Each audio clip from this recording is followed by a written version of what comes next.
Next,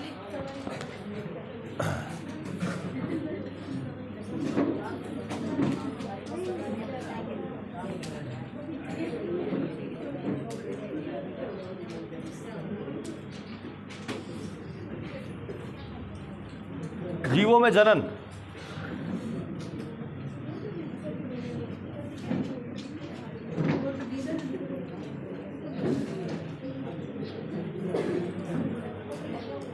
बताओ क्या होता है जनन?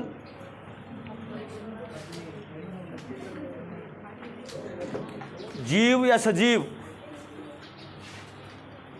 जीव या सजीव अपनी उत्तरजीविता बनाए रखने के लिए, अपनी उत्तरजीविता बनाए रखने के लिए क्या करता है? अपने समान संतति उत्पन्न करता है। उसी को हम क्या कहते हैं? जनन कहते हैं। उस प्रक्रिया को क्या कहते हैं? जनन। जनन आपके दो प्रकार का होता है, सेक्सुअल रिप्रोडक्शन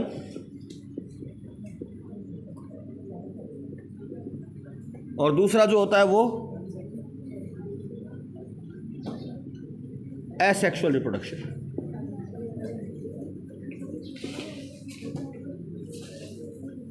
क्या होता है सेक्सुअल रिप्रोडक्शन और एसेक्सुअल रिप्रोडक्शन? लैंगिक जनन और बताइए अर्थ क्या होता है इसका फिर?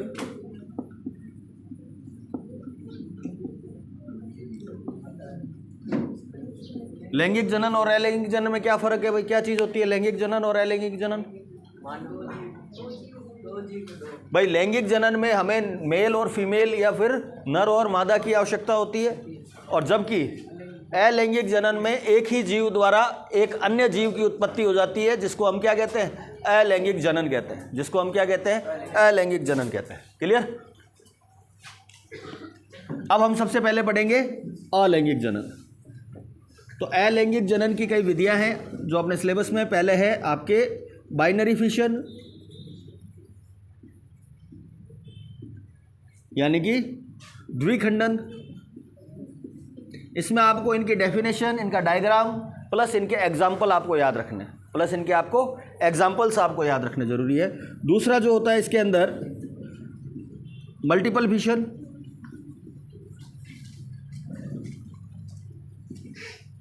यानी कि बहुखंडन या बहुविखंडन।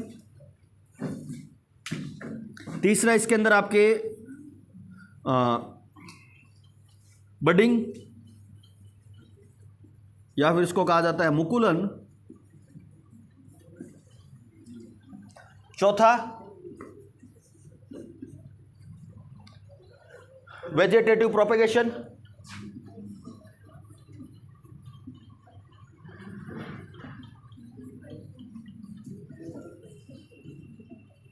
यानी कि कायिक परिवर्धन।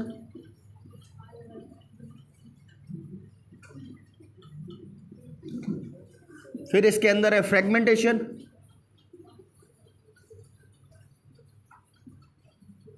खंडन। एक है आपके रीजनरेशन,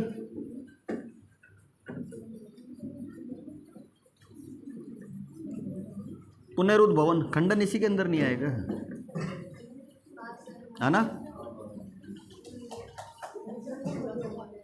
एक और रह गया आपके स्पोर फॉर्मेशन।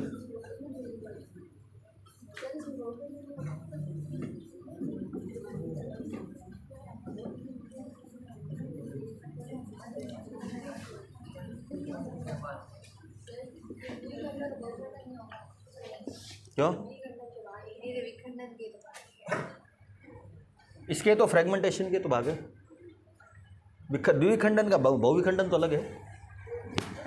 ठीक है, तो ये इसके टॉपिक है। अब सबसे पहले बात करते हैं द्विखंडन की। बताओ क्या होता है द्विखंडन? जब कोई एक ही जीव, ठीक है, दो भागों में टूट जाए और दो भाग स्वतंत्र रूप से अपने जीवन का यापन करे, वो चीज़ क्या कहलाती है? द्विखंडन। किसमें पाया जाता है? अमीबा में पाया जाता है और लेशमानिया, अमीबा और लेशमानिया में पाया जाता है। ठीक है, दो सवाल आते हैं इसमें से। ठीक है, अमीबा में पाया जाने वाला द्विखंडन लेशमानिया में पाए जाने वाले द्विखंडन से क्यों भिन्न है? दोनों में द्विखंडन अलग अलग प्रकार से क्यों होता है और होता कैसे है, पहले ये पढ़ लेते। मान लेते हैं ये अमीबा है। अमीबा इन प्रॉपर शेप का होता है, किसी भी आकृति का हो सकता है। सबसे पहले इसकी क्या होता है, केंद्रक जो होता है, केंद्रक दो भागों में विभाजित होता है। केंद्रक दो भागों में विभाजित हो गया। केंद्रक के दो भागों में विभाजित होने के पश्चात इसकी सेल मेम्ब्रेन जो है, कोशिका झिल्ली जो है, उसके अंदर की तरफ खांच बनना प्रारंभ हो जाती है, जो कि लगातार की तरह क्या होती है, बढ़ती जाती है। जो कि लगातार अंदर की तरफ क्या होती जाती है, बढ़ती जाती है। ये खांच धीरे धीरे बढ़कर दो जीवों का निर्माण करती है, जिसे हम द्विखंडन कहते हैं। क्लियर? लेशमानिया भी इस प्रकार का एक जीव है। ये भी, इसमें भी केंद्रक होता है। ठीक है, इसमें जब विभाजन होता है, इसमें भी दो केंद्रक बनते हैं। पहले केंद्रक बनने के पश्चात इसके अंदर भी खांच पड़ना प्रारंभ होती है और धीरे धीरे ये भी दो भागों में टूट जाता है। क्लियर?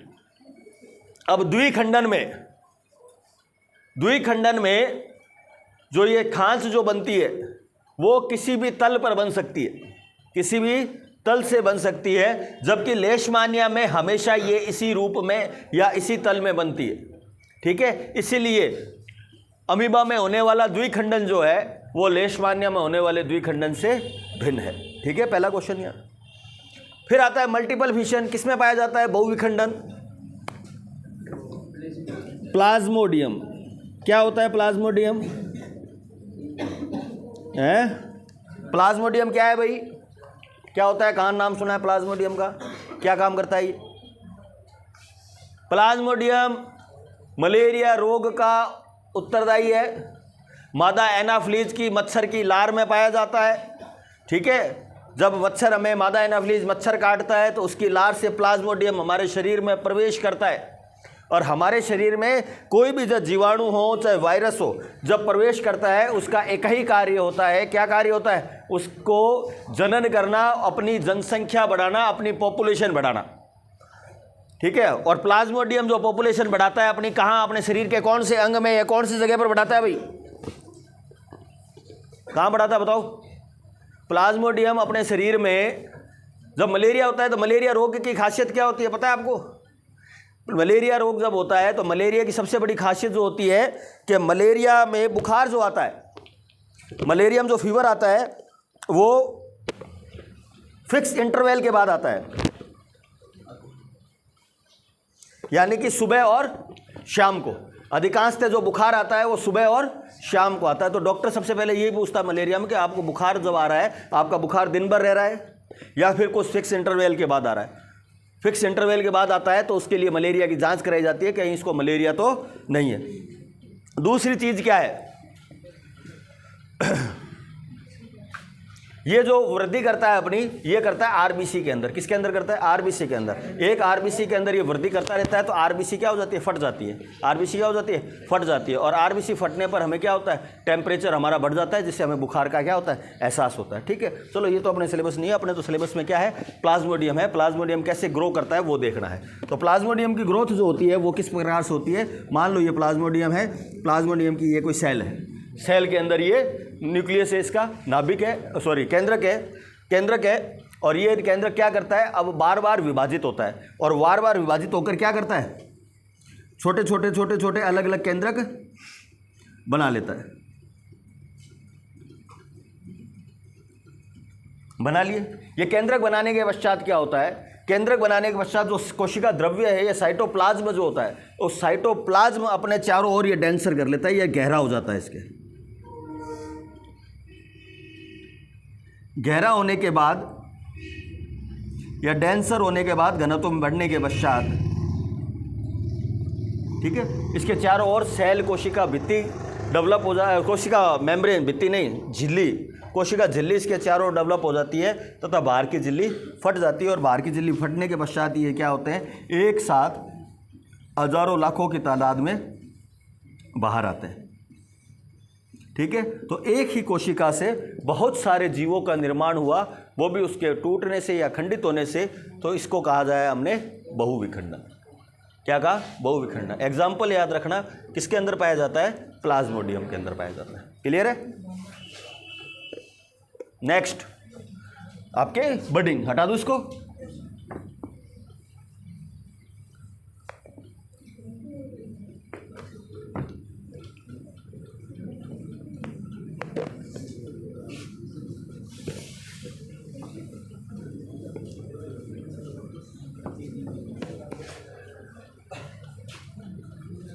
नेक्स्ट तीसरा जो है वो आपके है मुकुलन या फिर बडिंग। मुकुलन या बडिंग इसको कहा जाता है। ये किस में पाया जाता है, हाइड्रा और ईस्ट में।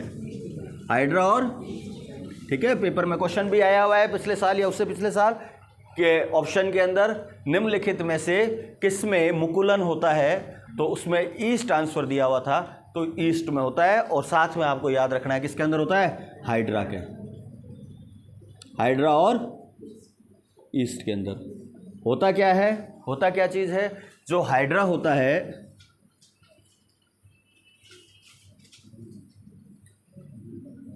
जो हाइड्रा होता है इसके शरीर पर बड का या फिर इसको कहा जाता है कलिका का निर्माण होता है। किसका निर्माण होता है, कलिका, इसको कहा जाता है बड, ये कलिका,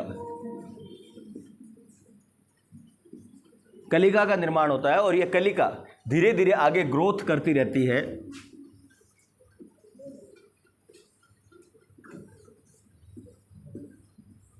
ठीक है, इसकी ग्रोथ लगातार बढ़ती जाती है और बढ़ने के परिणाम स्वरूप ये एक समय ऐसा आता है जो पूर्णतः विकसित हो जाती है और उस बॉडी से क्या हो जाती है, अलग हो जाती है। और अलग होकर ये एक नए जीव की तरह व्यवहार करती है। इसी को क्या कहा जाता है, बडिंग या फिर मुकुलन कहा जाता है। ठीक है, बड फॉर्मेशन होता है, कलिका का निर्माण होता है और वो कलिका आगे ग्रोथ कर कर एक नए जीव का निर्माण करती है। इस प्रोसेस को कहा जाता है मुकुलन। चौथा हमारे पास था क्या, वेजिटेटिव प्रोपेगेशन या कायिक परिवर्धन। बताओ कायिक परिवर्धन क्या होता है। एग्जाम्पल होता है इसका कौन सा, ब्रायोफिलम लीव्स,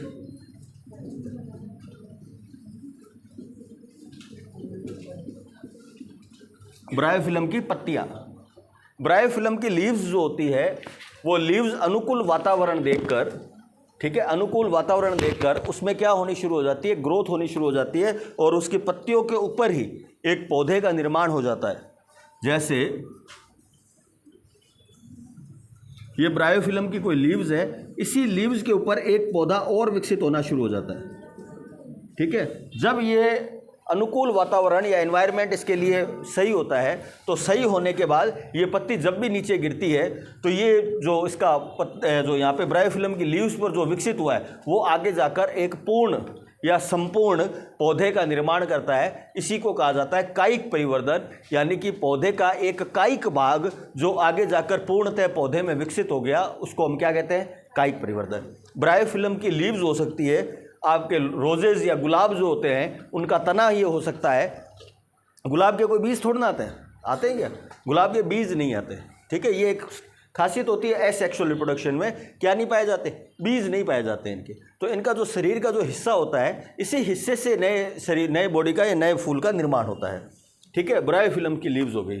फिर इसके अंदर आता है बीजाणु समासंग या स्पोर फॉर्मेशन। किसमें होता है, राइजोप्स में। किसमें,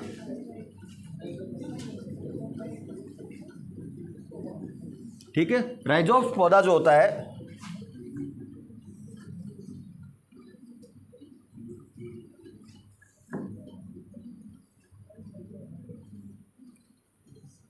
ठीक है, इसको कहा जाता है राइजोप्स पौधे के अंदर इसकी टिप पर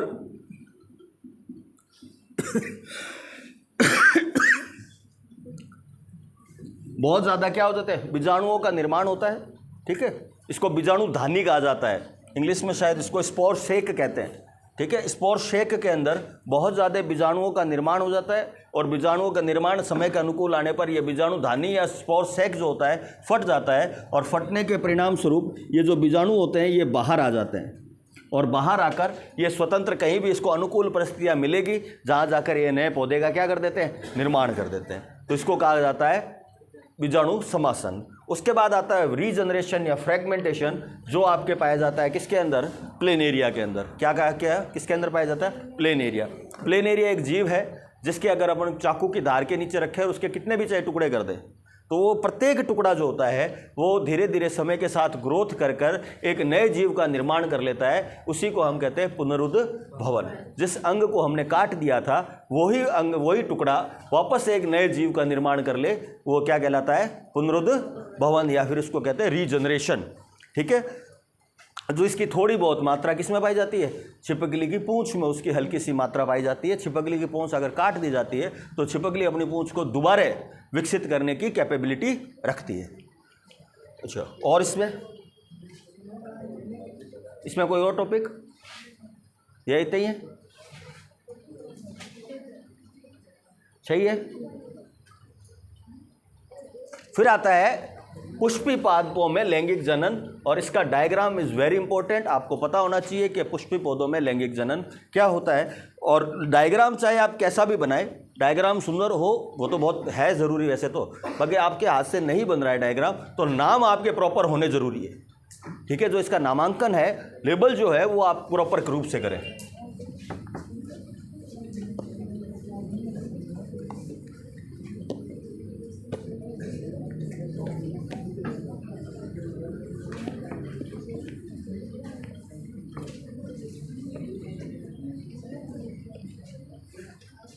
ठीक है, अब इसमें पुष्पी पौधों के लैंगिक पदार्थ जो इसका फ्लावर है या फूल का है उसके अंदर मुख्यतः 4 भाग आपको ध्यान में होने चाहिए। ठीक है, पहला सेपल्स, पेटल्स, बाह्य दलपुंज और दलपुंज। ठीक है, नेक्स्ट आपके वर्तिका, स्टिग्मा। ठीक है, वर्तिकाग्र को स्टिग्मा और इसको क्या कहा जाता है, एक परागकोश को पोलन सैक। ठीक है, ये चीज़ें आपके ध्यान में होनी चाहिए। एक और भी तो होता है ना, बीजांड पुष्पासन कहा जाता है? क्या नाम है उसका इंग्लिश में, देखो तो बीजांड को क्या कहा जाता है, ओवेरी, अंडाशय। ठीक है, देखो मैं जो बता रहा हूँ, मैं द्विलिंगी पुष्प के बारे में बता रहा हूँ। एक ही ऐसा पुष्प 2 तरह के होते हैं, एक लिंगी पुष्प और द्विलिंगी। दोनों के आपको 2-2 एग्जाम्पल याद होने चाहिए। एक लिंगी पुष्प का आपके एग्जाम्पल है पपीता, आंवला। आंवला और तरबूज भी है क्या इसके अंदर, तरबूज एक लिंगी पुष्प का उदाहरण है जिसके अंदर, जिसको कुछ ऐसे पौधे होते हैं ना जिसके लिए अपने को मेल पौधा और फीमेल पौधा दोनों चाहिए होते हैं, मेल पौधा और फीमेल पौधा दोनों चाहिए होते हैं, वो होते हैं एक लिंगी। और एक होता है पुष्प जिसके अंदर मेल फीमेल दोनों साथ में ही होते हैं, वो होते हैं द्विलिंगी। तो मैं आपके सामने जो डायग्राम बना रहा हूँ वो द्विलिंगी का है और उसके अंदर दोनों हैं। तो सबसे देखो,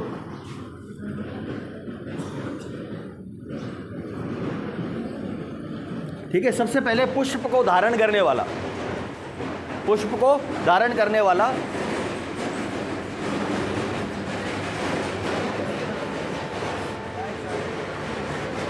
जिसके ऊपर पुष्प के सभी भाग स्थिर रहेंगे, जिसके ऊपर पुष्प के सभी भाग स्थित रहेंगे, पुष्प को धारण करने वाला, जिसको अपन कहते हैं पुष्पासन, जिसको अपन क्या कहते हैं, पुष्पासन। ठीक है, अब पुष्प के सबसे पहले जो भाग में बाहर हरे कलर का पार्ट होता है, ये मैक्सिमम ग्रीन ही होता है हरे कलर का, इसको कहा जाता है बाह्य दलपुंज। क्या बात पूछा, बाह्य दलपुंज। और इसका कार्य होता है दलपुंज, ओवेरी, पोलन, परागकोश, इन सबको क्या करके रखना, बांध के रखना। गेंदे के फूल में जो बाहर की हरी पत्तियां होती है उसको कहा जाता है बाह्य दलपुंज, इंग्लिश में इसको सेपल्स कहा जाता है। क्या है, सेपल ही नाम है क्या, सेपल्स कहा जाता है, देख लेना, सेपल्स या पेटल्स। उसके बाद जो बाहर का हिस्सा, ये आपके कलरफुल रंगीन पुष्प होते हैं। ठीक है, इसको कहा जाता है दलपुंज या फिर पेटल्स, दलपुंज या पेटल्स कहा जाता है। ये रंगीन होते हैं, इसका कार्य क्या होता है बताओ, इसका क्या कार्य है? इसका कार्य आपको बता दिया, सभी हिस्सों को बांध के रखना। इसका कार्य क्या है उसको, ये तो सब इसी पर स्थित होते हैं, इसलिए पुष्पासन, पुष्प के सभी भाग इसी पर स्थित है, पुष्पासन। बाह्य दलपुंज का कार्य दलपुंज और बाकी सबको एक साथ बांध के रखना। दलपुंज का कार्य क्या होता है? अट्रैक्शन। क्या होता है? अट्रैक्शन। कीट पतंगों को, इंसेक्ट्स को अपनी ओर क्या करना? अट्रैक्ट करना। कीट पतंगों को अपनी ओर क्या करना? अट्रैक्ट करना। रंगीन पुष्प देखकर कीट पतंगे इनकी तरफ अट्रैक्ट होते हैं। जो अभी आते हैं तो इनके साथ में ये इनके शरीर पर चिपक कर स्पोर्स और जो होते हैं वो यहाँ से एक जगह से दूसरे स्थान पर चले जाते हैं और वहाँ जाकर क्या करते हैं? नए बीज का निर्माण करते हैं। ठीक है, बीज का जो हिस्सा होता है इस पर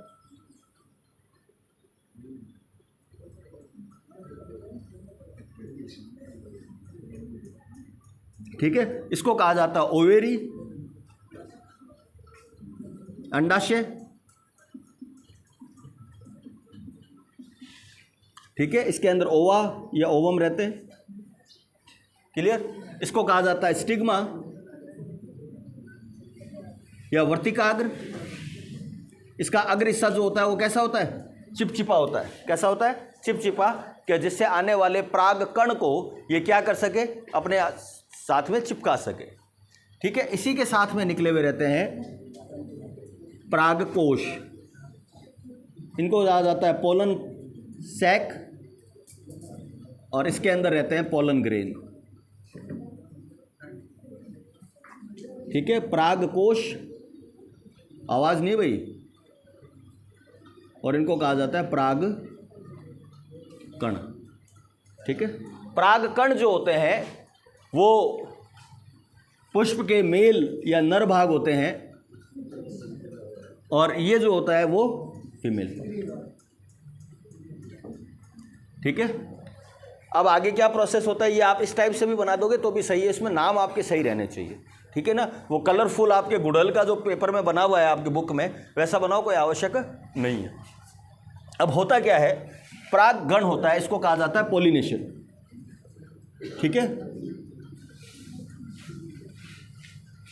इसको कहा जाता है परागगण।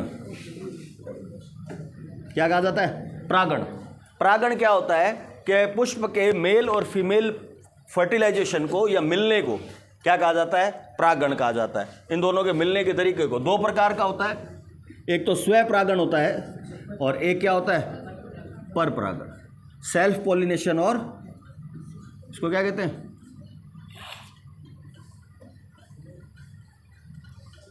इसको भी कुछ कहते हैं, याद नहीं है मेरे को।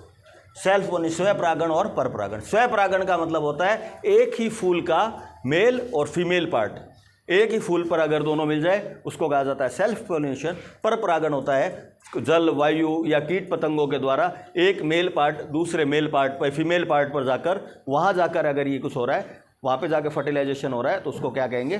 पर परागण कहेंगे। ठीक है, होता क्या है?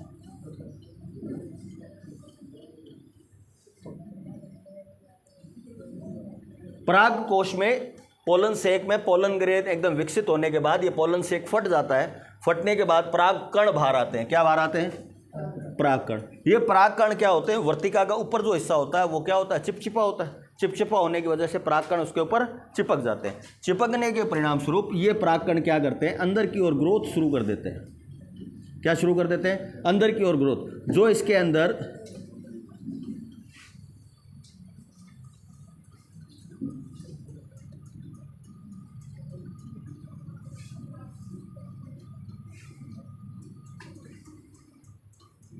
इनके अंदर मेल कोशिकाएं या नर कोशिकाएं हैं वो अंदर की ओर ग्रो कर कर किसको? अंडाणु को या फिर ओवा को निषेचित कर देती है, जो आगे चलकर क्या होता है? संपूर्ण बीज का निर्माण करते हैं। जैसे ही ये निषेचन होता है, निषेचन होने के परिणाम स्वरूप ये बाह्य दलपुंज और ये परागकण ये सारे के सारे हट जाते हैं और ये जो ओवा जो होता है, अंडाशय, ये आगे जाकर किस में चेंज हो जाता है? बीज में चेंज हो जाता है। किस में चेंज हो जाता है? बीज में। अब बीज को जब अंकुरित किया जाता है तो बीज से दो पार्ट्स बाहर आते हैं, एक को कहा जाता है प्ल्यूमूल, एक को कहा जाता है रेडिकल, एक को कहा जाता है प्रांकुर, एक को कहा जाता है मूलांकुर। प्रांकुर बीज का वह भाग होता है जो आगे जाकर भावी तने व पत्ती का निर्माण करेगा, और मूलांकुर या रेडिकल वह पार्ट होता है जो आगे जाकर भावी किसका, मूल या जड़ का निर्माण करेगा या रूट का निर्माण करेगा। ठीक है, तो बीज जब अंकुरित होता है उसमें दो पार्ट्स होते हैं, मूलांकुर और प्रांकुर, प्ल्यूमूल या फिर रेडिकल इसको कहा जाता है। क्लियर है? डाउट? अब आपको याद इसमें क्या रखना है, एक तो आपको एक लिंगी पौधों के 2 से 3 4 उदाहरण आपको याद रहने चाहिए। ठीक है, और द्विलिंगी के भी आपको 2 से 4 उदाहरण याद रहने चाहिए। द्विलिंगी में आपके गुड़हल आ गया, ठीक है, सरसों भी आ गई, आपके ये धतूरा भी आ गया, धतूरे का फूल भी द्विलिंगी होता है। ठीक है, तो ये 3 4 उदाहरण। और एक लिंगी में आपके पपीता है, तरबूज ये बता रहा है, तरबूज है, आंवला है, ये आपके एक लिंगी के उदाहरण हैं। ठीक है, तो आपको पूछ सकता है पेपर में, एक लिंगी पुष्प के 2 उदाहरण बताइए, या एक लिंगी पुष्प वाले 2 पौधों के उदाहरण बताइए, तो उसमें आपको याद रहने चाहिए दोनों उदाहरण।